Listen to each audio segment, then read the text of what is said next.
What we've shared here is we told stories about times that we've grown and changed. And what matters a lot is the narrative that we tell. Training isn't something you did, it's something you do.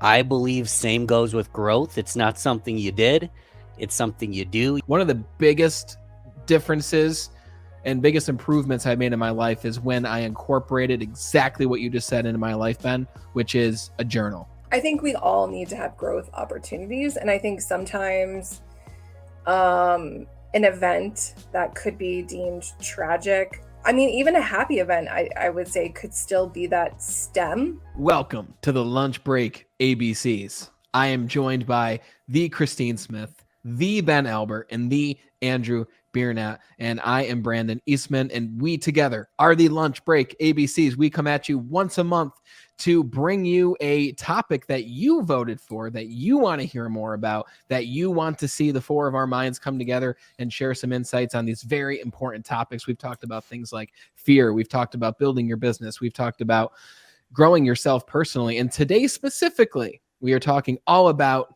that. We are talking about how you can elevate your personal and your professional growth. We'll talk about growth strategy, what we think about growth, whether it happens automatically or whether we have to consciously make progress towards it. But nonetheless, we're going to have a very fun conversation. How are you guys feeling today? And what's on your mind when it comes to growth? Doing fantastic. It's funny because I definitely know that I grow without trying. That happened when I was younger. But I've gotten to a certain height where I haven't grown an inch in over 10 years. You got to be careful, though. You stop growing up, you start growing out. You start going out and down, out and down. So, of course, there's growth that just kind of occurs on its own. But what's more fascinating to me is the lifelong growth that we get to be a part of. And I'm just excited to be with you guys and discuss a topic that we could probably take 100,000,001 different ways. So this will be fascinating, and I'm excited to be here. Same here. So one thing that gets me thinking every time I think about growth is often growth is like this exciting topic, particularly people who love talking about it, right? Personal growth, personal development, all these different things where you're improving and you're skilling up and you're getting better. And I remember when I first started reading kind of those self-help and growth-focused books, growth was like this awesome thing. I was like, yeah, I'm growing. This is good. But since I've gotten married and have had kids and have really started pushing myself in my career and everywhere else in my life, I've noticed that growth kind of sucks in a lot of ways because it's like it's hard. And when I grow and I have to level myself up to change, a lot of times it comes because I had some major setbacks. I had some things that did not feel like growth in the moment.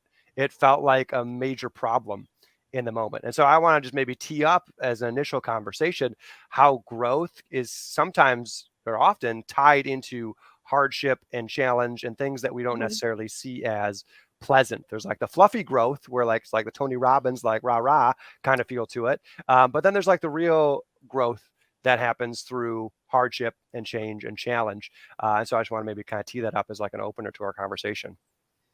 Yeah, I would agree with you on that. Like when I think of growth outside of like this freshly pruned garden, right? Like that's like the fluffy foo-foo side. I see growth as like this messy, fear-driven, like it's because something happened. And I can attribute like major growth points in my personal and professional life because of something, right? Like it almost put you in this position where you have like the fight or flight, right? Like you're either going to go down this path or you're going to go down this path. Like there's not really a lot of option. And whatever path you decided to go on, looking back, you're like, oh, because that happened, it allowed me to do these other things. And I think that's helpful for, changing perspective, having that positive outlook. But I think sometimes when we look at growth, it's only the Tony Robbins side. They're like, oh, it's amazing. You got to do it. Right. But I'm like, that's not reality. Like growth is totally uncomfortable. It causes arguments. It's super like, I just feel like this sloppy, wet mess. And it's, sometimes you're just kind of sitting in it and you're like, I don't even know if this is the right direction. I don't even know if I'm doing the right thing, but everything is pointing to this direction. So I guess I'll just keep going and, trudging along in my, my swamp boots, I guess.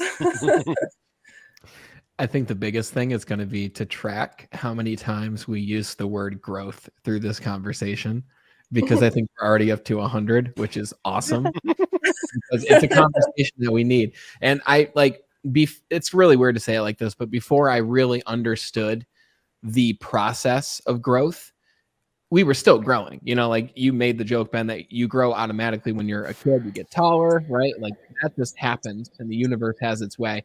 But then you reach your height. Like I think of myself when I was 16, 17 years old, and I was a fat high school kid, right? I knew that I wanted to look different. I knew that I wanted to feel different about myself.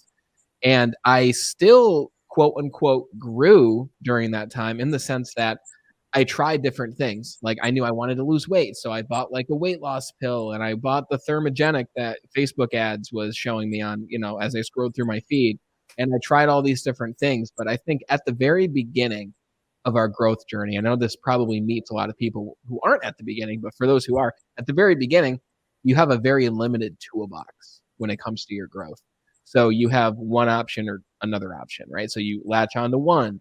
And then, like you said, Christine, you do that and you try it and you see what results you get. And then it can get messy. Like I remember I took those thermogenics and I started it sounds really dramatic, but I guess it was. I started passing out randomly. And it didn't happen all the time. It's actually how I met my wife. It's how I met Bree. I passed out at work because I was on these thermogenics, and she was there when I woke up, and she led me to where I was working that day, and we started talking. So I guess if I didn't do that, I wouldn't have met her, which is really guardian angel. Yeah, literally, exactly. But the point is, I didn't know of any other way that I could have gone about losing weight. I wasn't good at the gym. I didn't know where to even start. I didn't have anyone I could watch or model because I was 16 or 17 years old. So at the beginning, it's always messy, I feel. I think at the beginning of any new endeavor, like even Secret Life of CEOs or your podcast, Ben, like at the beginning of the podcasting journey, you don't really know what you're doing. At the beginning of a new career, you might not have a direction. You might not know what you're doing. But as you grow, as you continue to get better, you begin to add more and more tools. And I think the biggest thing is acquiring knowledge, right? Knowledge, we know knowledge isn't power. Here's a Tony Robbins quote since we're mentioning him. Knowledge isn't power, it's potential power. But in order to potentially use anything, you need to acquire something, right? I love that. That makes me think of Stephen Covey and 7 Habits of Highly Effective People. Habit number 7 is sharpen the saw, which is educate, learn, have a better toolkit that you can use. And that's only half the equation, though, because you can have a super sharp saw and never get anything done. And I've been guilty of that plenty of times, where I just go and I learn and I educate and I procrastinate, and I'm great at that. And all of a sudden I'm an expert in something that I've never done. Where I don't actually have the experience of doing it and learning it and messing it up to back up all this book knowledge or webinar knowledge or course knowledge that I've gone and I've absorbed. And so I think it's a really delicate balance if we're looking to grow in certain areas, how much time we're spending sharpening and how much time we're spending applying that sharpness, how much time we're actually going out and chopping down trees. And I think, at least in my personal case, I tend to overspend my time on the sharpening and underspend my time on the execution. But I know some people are the opposite. Some people overspend on execution and they're beating their head into a brick wall. And all they really need to do is maybe take a step back and get that little bit of analysis or a little bit of learning. And all of a sudden it unlocks the door right in front of them that they've been smashing their head into. So I'm kind of curious for you guys, which tendency do you have? Are you more of a sharpener, or are you more of a go out and get her done kind of worker?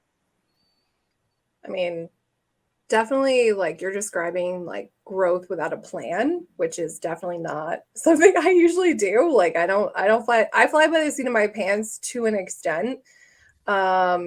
Which, I think that's just kind of how you build a business, right? You're like, I have this idea, right? But it's not as simple as just opening the door or buying a building or whatever.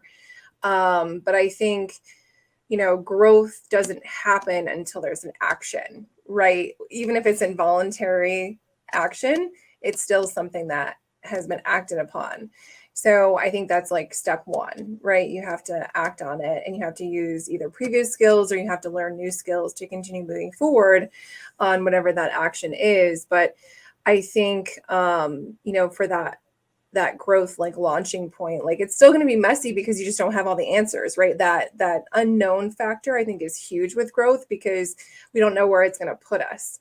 Like in the game of life, we don't know how many spaces like it's going to throw us into a direction. It could just be 2, or it could be 12, right? And we haven't predicted or offered ourselves any future look at, well, what this could be, except for the conversations that we've had, or the what if type scenarios maybe have run ourselves through and said, okay, well, if it happens in this way, here's what I think I might do, and here's how I'll react. If it happens in this other way, here's how I'll react to that, right? And some people just don't even bother. They're like, well, whatever, I'll just throw it all, and if it works, great. If not, well, we'll figure it out. Like I'm definitely not that person. I mean, yeah, I'll figure it out, but I have to have like A, B, C, D plans to fall back on if I need to figure it out. Intentional growth. There's one thing I want to comment on. You were mentioning how growth doesn't occur without some action, but what I know for a fact will occur with inaction is withering. You'll actually depreciate if you don't take care of yourself, if you don't apply the knowledge, if you don't actually take action. So you might not grow. To me, it's scarier to think that I'm going to depreciate. And not to beat the dead horse with analogies, but I'm thinking about like 2 plants, and the one you feed, the one you water, is the one that's going to grow. I know personally for me, a huge growing pain was the pandemic when I was let go from my job, but I had an option. I can feed the alcoholic Ben that wants to watch Netflix and porn and just hang out all day. Or I can feed the Ben that's obsessed with podcasting, wants to get the right knowledge, and knows that I'm better than the person I've been in the past. You get to choose which one you feed. And if you don't feed either of them, they both wither away. And yeah, it's such a clear, intentional action. But I do think it's important to note, sometimes we have a plan, sometimes we don't. And we kind of just need to put our intuition as to, I'm gonna feed this plan. I'm gonna go in this direction because it feels right, and we can figure it out and grow. And I love, in David Mamano says, crash and learn. We can crash and learn and have growing pains along the way. And sometimes those growing pains, oh my God, I'm all over the analogies. These growing pains are really our biggest teacher sometimes. That's true. I think it's needed. Yeah. Julia Latta wrote, I am a hands-on learner, so applying my skills or knowledge in the real world seems to help me better. And I think, Julia, thanks for commenting, by the way. And I think that, it's good to know yourself. I think that self-awareness is very powerful, because I know a lot of people who can learn things without using them hands-on, right? But I do know a lot more people who require that physicality, who require making the mistakes and trying it themselves before they see what works. Like, I remember when I first started my business, I was like, okay, I need a product now. I need something to actually sell. And I really love talking about goals. So it's funny that we're talking about plans right now. So I said, I'm going to create a goal setting course. And I spent a lot of time filming this goal setting course, creating the workbook to go along with it, creating the website and the landing page and the sales page and like the membership portal and all of these different things. And then I launched it. And I'm saying to my dad the week before, I was like, Dad, I'm about to launch this new program. I'm going to spend a ton of money on Facebook ads. I'm going to just go all out. I said, next time you see me, I'm going to be rich, Dad. And he's like, son, I build houses. I have no idea what you just said, but I'm happy for you. Let's see how it goes. And I launched it and nothing happened. And then a week later, I got a couple sales, but I was spending like $50 a day on Facebook ads, and the course was $47. So I was literally losing a lot more than I was bringing in. And I was like, what's going on? Like, I followed the process. I learned a lot through this experience, but I'm not making any money. And I think one of the biggest mistakes I made was I didn't ask my audience what they wanted, right? I didn't ask them for their specific goals questions. I didn't even ask to see if this was something that they'd even want to buy, right? And I learned the hard way that growth requires trying something so that the next time you do it, you can learn from your mistakes. So Julia, I relate to you a lot. I'm also hands-on. It's definitely bit me in the ass sometimes doing it that way, but it's always a lot more fun to do it that way, even if there's short-term pain.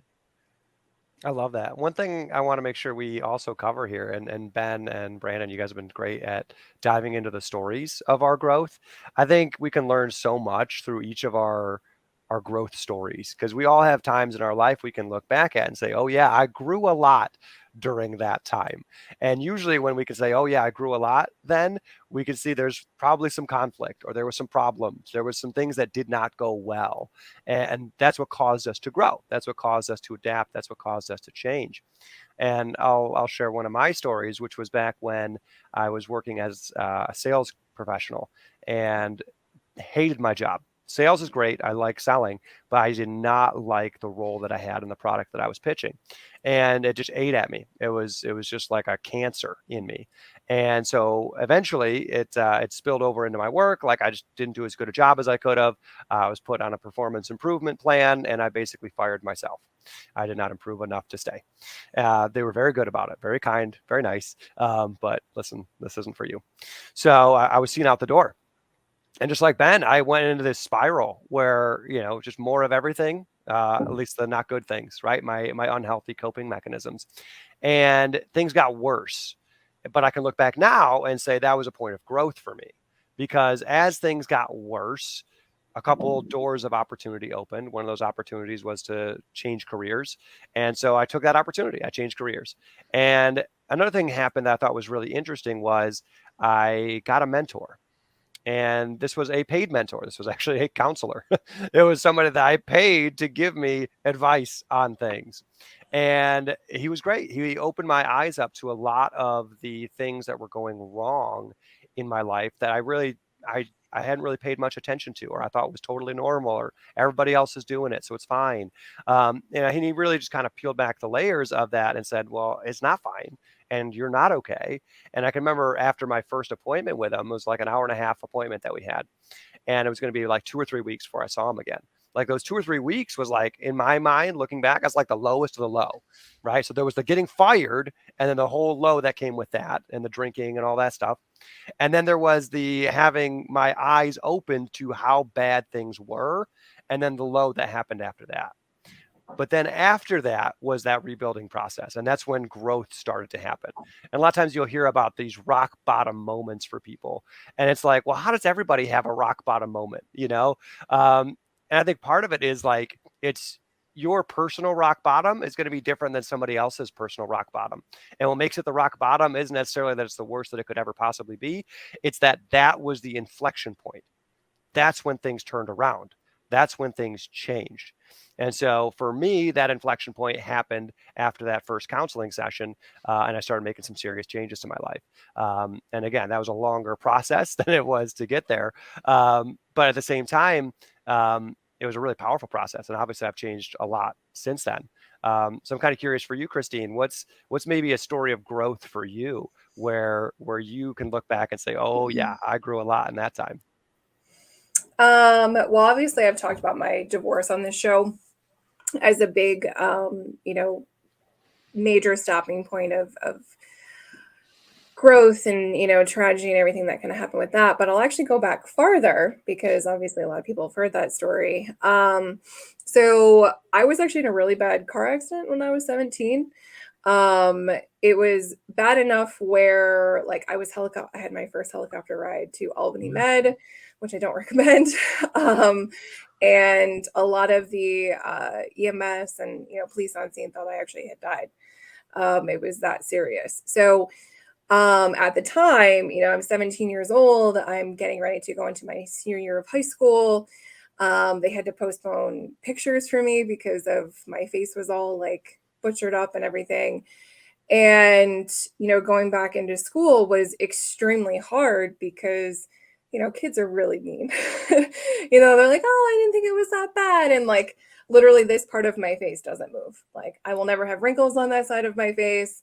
I have a big scar. I just happen to be, just, you can't really see it from here, but it was almost 20 years ago now. But what was interesting is, at the time, it's very detrimental, 17, 18 years old, to have a massive injury and scar to your face as a female is awful, right? Like, and the things people would say, and I happened to be in the service industry at the time. So I was in front of people all the time. So bangs only cover for so long, especially on the days that are super hot, running around, carrying trays, bartending, whatever it is I was doing. People ask people, oh, what happened to your face? Right. Not knowing that, oh, I went in and out of a window and, I almost died. And they usually feel bad for asking that question. But it allowed me opportunities that I never thought was possible. So after I graduated high school, still kind of self-conscious about it. I'm also 5'11". So there's the other side of like, okay, you're this Amazon height person and you have this massive scar on your face. And I have like some scars on my arms and stuff like that as well. I still have glass in my arm as well. It's been almost 20 years. It's still there. It's broken, but it's still there. So, it was very hard to get through the physical side, but it took a very big emotional and mental toll from a confidence standpoint. Being able to have conversations, being able to be that front-facing person, especially as I grew in different careers, I was a salesperson. So I'm front of line, and it's very challenging when people notice, right? If I raise my eyebrow, only one goes up. And I'm always like, oh, they're not going to want to buy from me, or they're not going to want to date me because of this issue, right? And when I was 20, I did a photo shoot. It was with like a local photographer, and he had this like thing that was called like a star for a day. And I was like, oh, that seems fun. Maybe I'll do that. Maybe that'll make me feel better about myself at the time, right? And then it ended up turning into this whole thing with modeling. I ended up modeling for 8 years, which, let me tell you, never would have thought I would have had that opportunity with a huge scar on my face, huge scars on my arms. And it was a massive confidence builder for me. I was published, like I got paid for stuff. I was on like a local band's CD. I went to shows. I got to do runway, like all kinds of different opportunities. And that is definitely something that, if somebody had told me that, especially even a year after my car accident, I would have been like, no one will ever choose me for something like that because of my scar, right? I felt very incapable because of it's not even a major limitation, like minor limitation, right? But it helped me to see that doesn't matter what happens, right? Like you can put your mind to something and it puts you in a direction. And what it enabled me to do was it built my confidence from a speaking standpoint. It built my confidence from a physical standpoint. I was less emotionally and mentally, I guess, concerned about it. Like I just stopped caring because I was like, people are willing to hire me. People are calling me from other states to have me come in and do these things and do these shoots because they've seen my capabilities. And it has nothing to do with the fact that I have a scar on my face. Like makeup and editing is amazing also, but some of them are like, no, we need that because of, whatever the type of shoot that it was. So it was great to have that at such an early age. Unfortunate to have the accident, but I feel like it helped push me into this other trajectory to be a very vocal, opinionated, confident person that I don't think I would have had otherwise. Wow. What a story. Incredible story. And it's wild how that physical situation happened. And then the last thing that you think might happen is modeling agencies are going to be paying you to actually model, right? So obviously there was a stint of time between that I'm sure you had to come to terms with a lot of things that happened and figuring yourself out, the fact that you're still alive and you're like, wow, this is amazing. But that's a powerful story, Christine.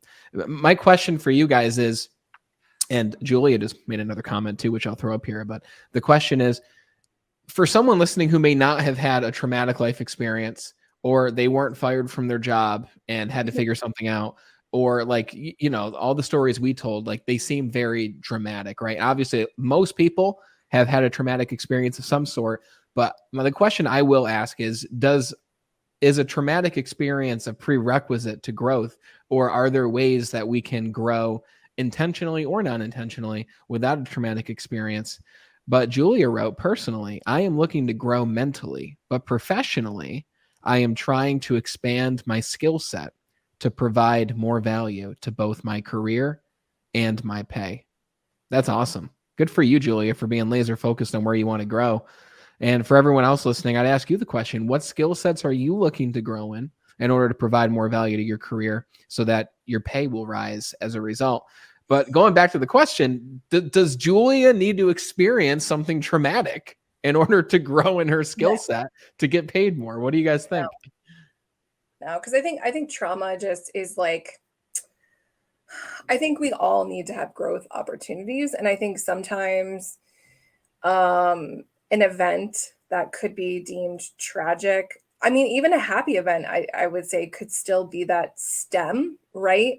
To force us to do something. Because I feel like as humans, we're very the Neanderthal fear, right? Is we don't necessarily take a chance on something or opportunity because we don't have what the result is going to be in our hands already.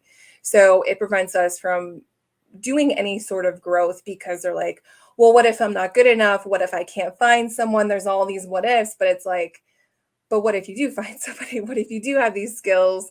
What if it gives you another opportunity, right? So reframing what that might look like. So, for Julia specifically, like, okay, you want to have these new skills. Well, what are they? Who already is doing them?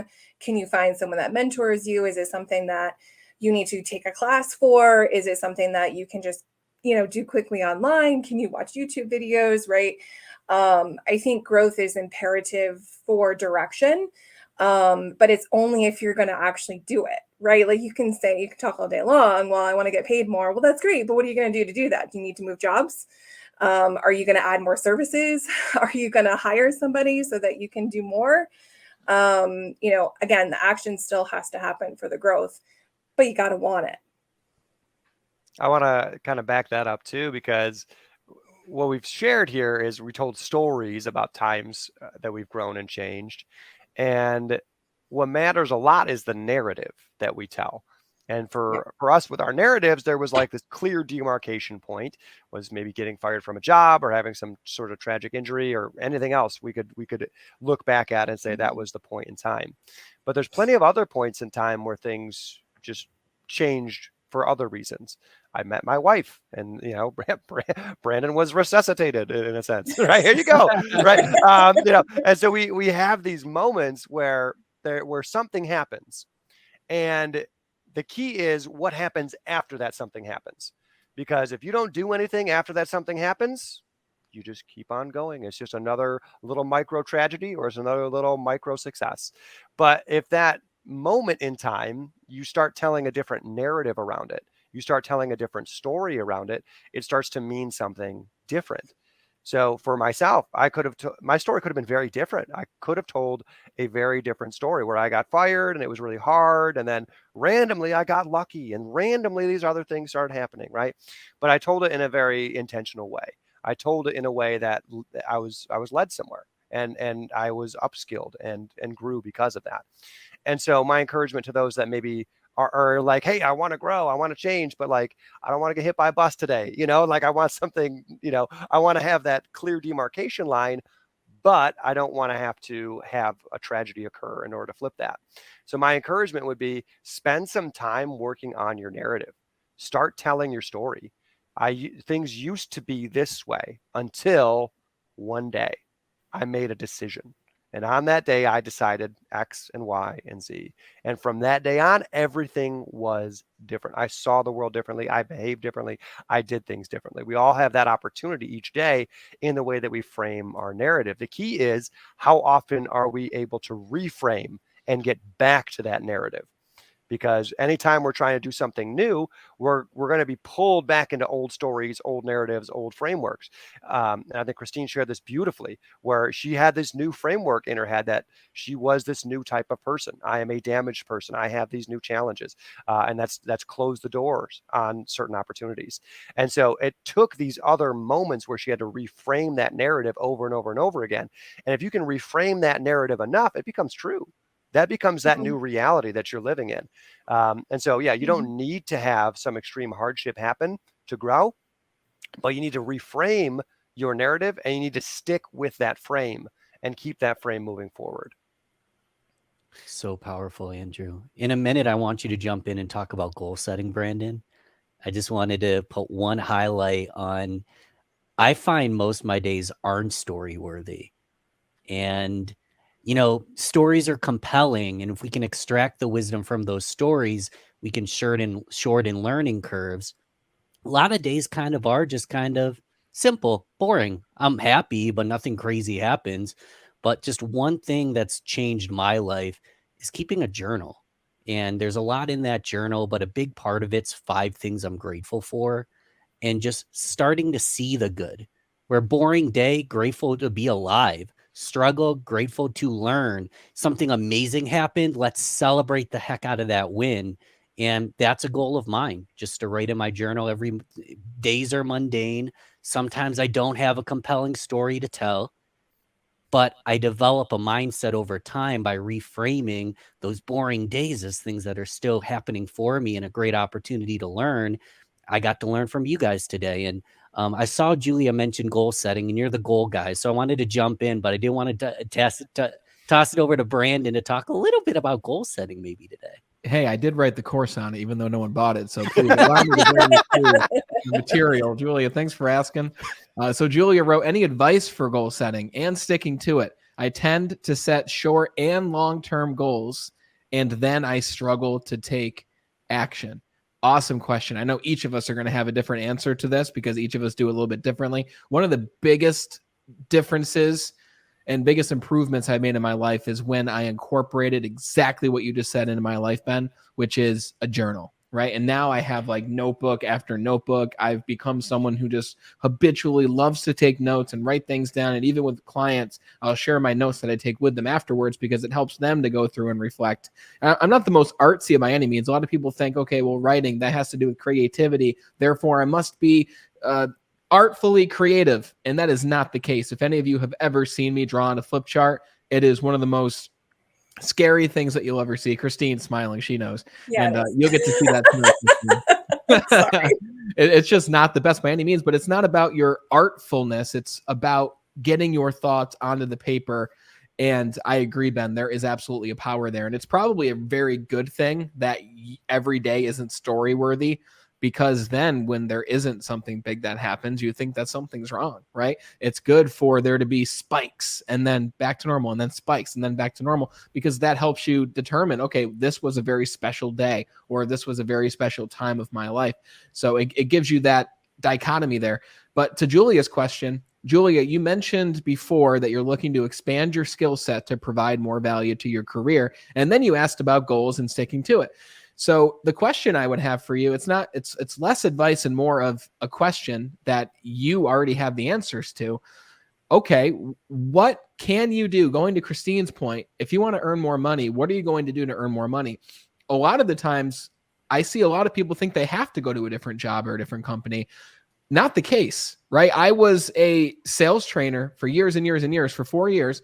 And I realized, hey, I have this skill for organizing events and conferences and bringing in different speakers from around upstate New York who work for the company too, and making it flow cohesively, breaking at the right time, having a lunch, doing some like fun exercises. Like I had this skill of organizing events. So I went to my boss and I said, hey, I have this specific skill. I enjoy doing it. I would love to show you what I can do and put together the whole next leadership conference.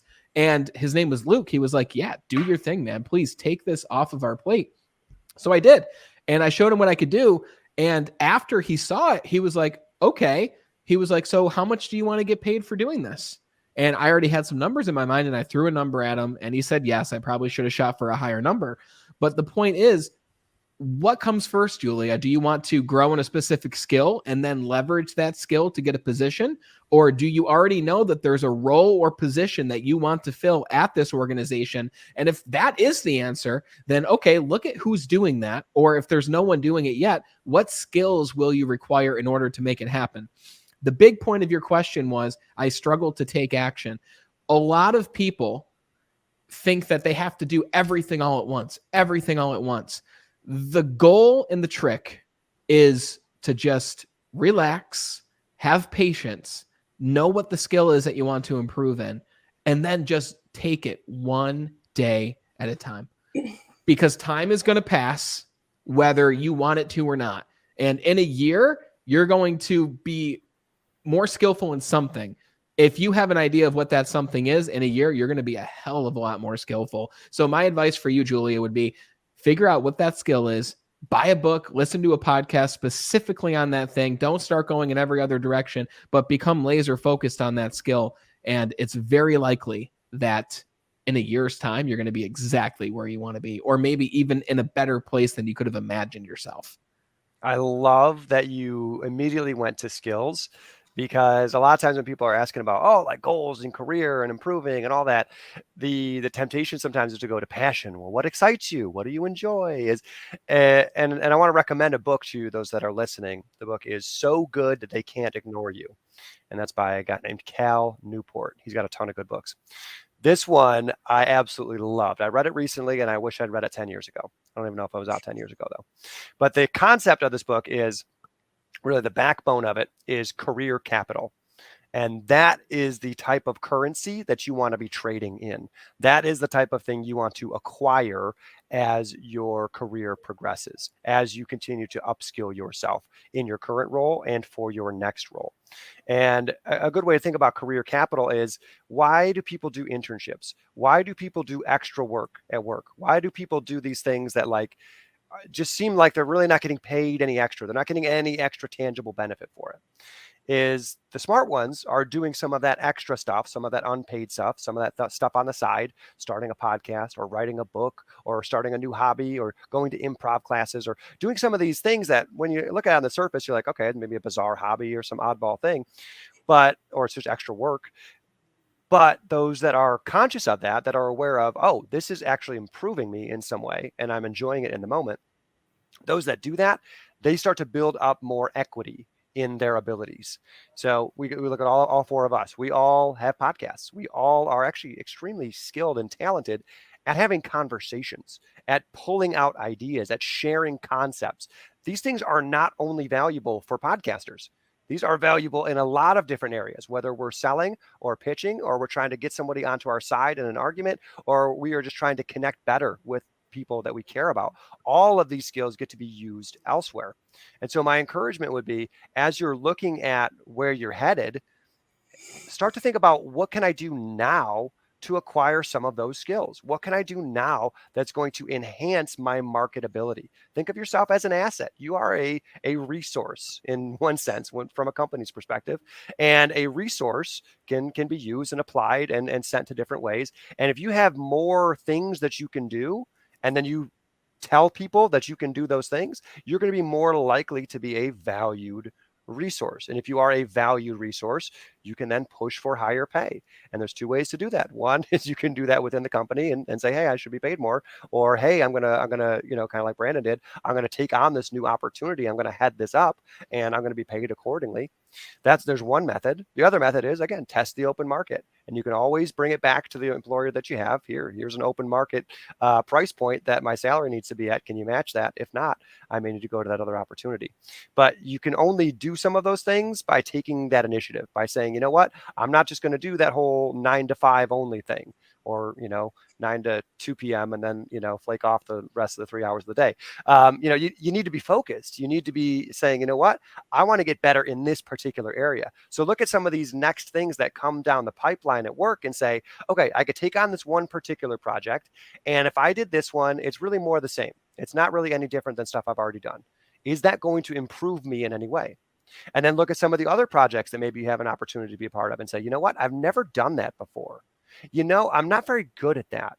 And those to me speak to opportunities.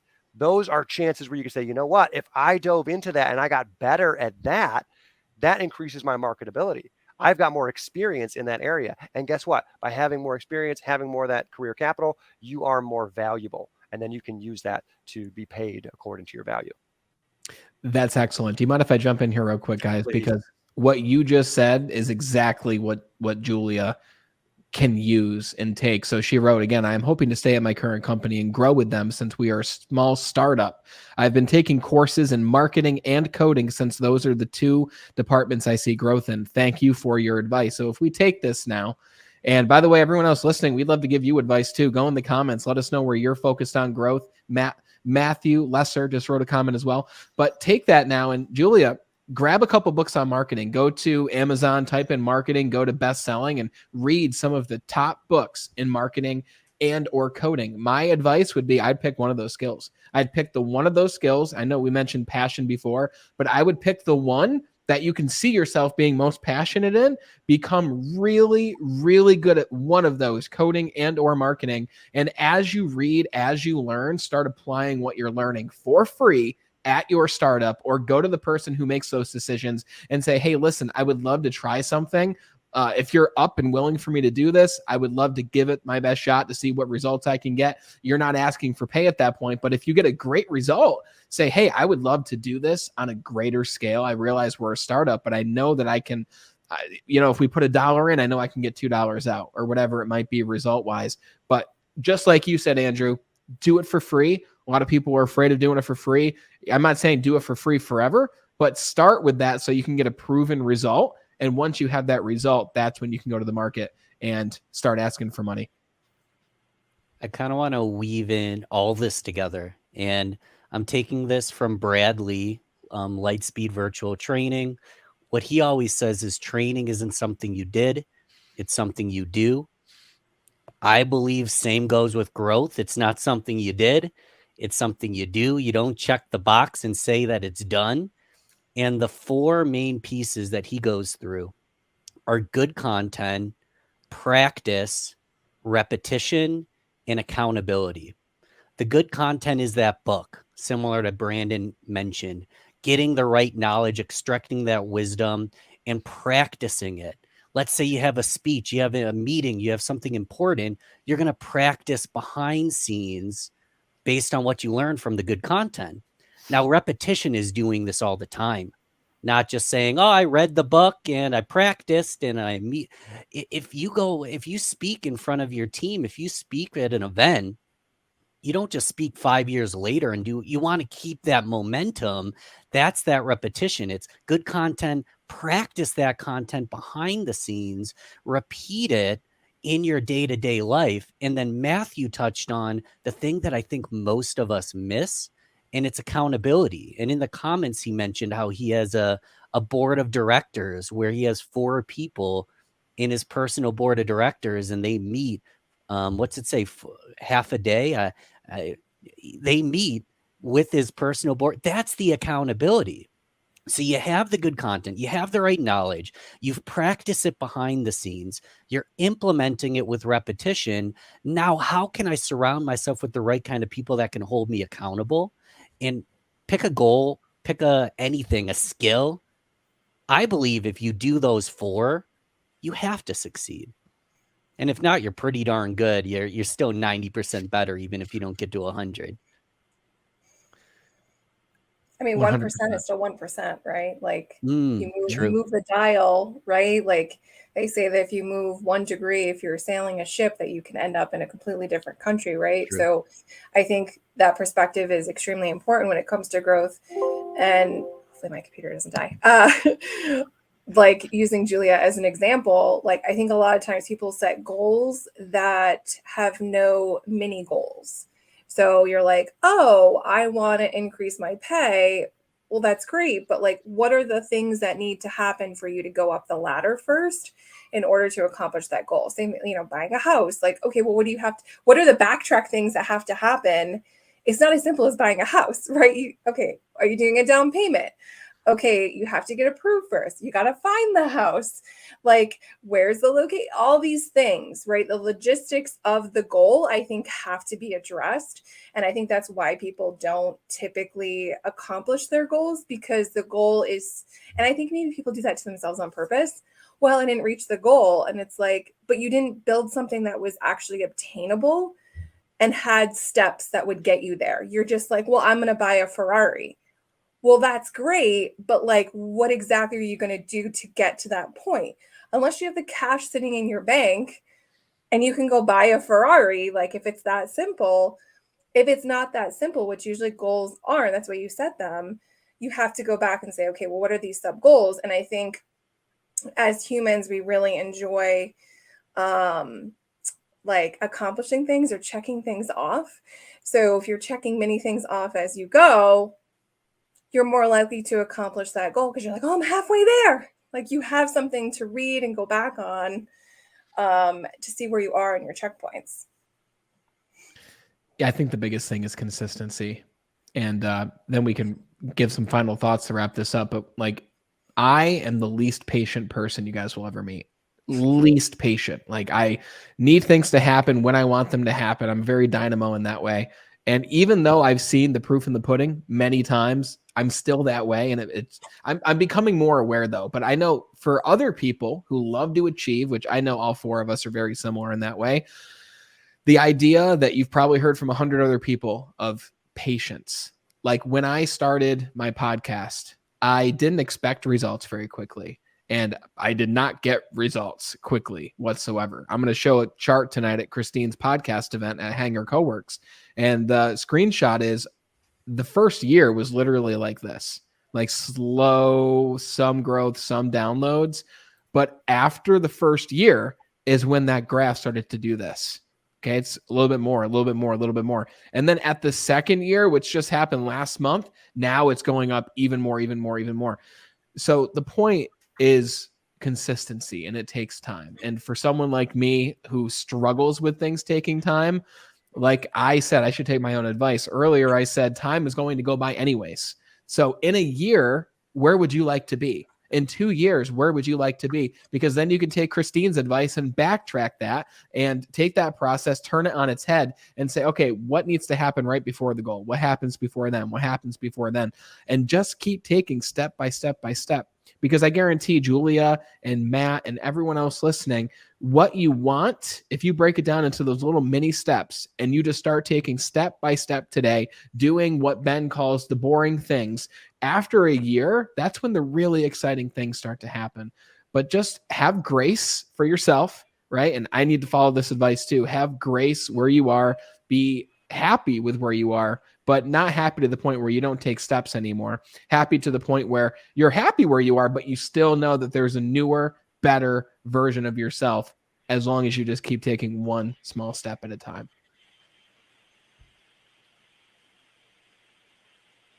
Love it. We're just going to take a chance to kind of sum things up. Let's do it. Let's do it.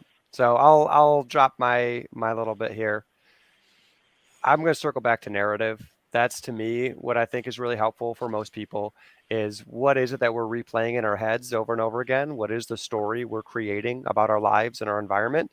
And if we can consistently adjust that story, if we can consistently change that narrative to be something else, that can be your inflection point. That can be that spot where you look back and say, everything changed after that. Everything changed after I started thinking differently about that.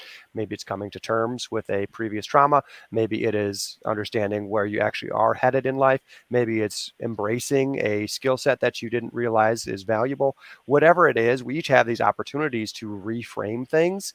And then the key is going to be holding on to that frame and sticking with it. And if you can do that, then you'll look back years in the future and you'll say, yeah, I used to think differently back then. I used to behave differently back then.